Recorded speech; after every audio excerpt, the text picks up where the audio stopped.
Some users find that the default appearance of Firefox doesn't match the GNOME environment, and that's why the tool Add Water exists.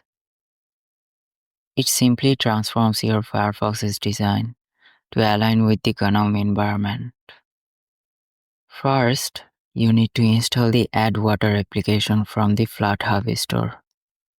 Then in the application, enable theme option and restart the Firefox. If you see that the theme is still not applied, you should try switching the profile. And that's all you need to do. This is what the Firefox looks like before theming it. And this is what it looks like after enabling the theme. The difference is significant, as you can see.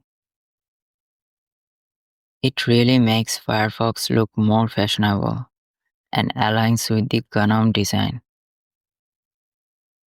Heads off to the developers of this tool.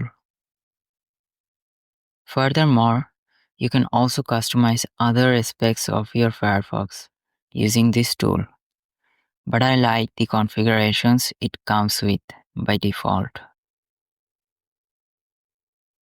Enjoy this GNOME theme for Firefox.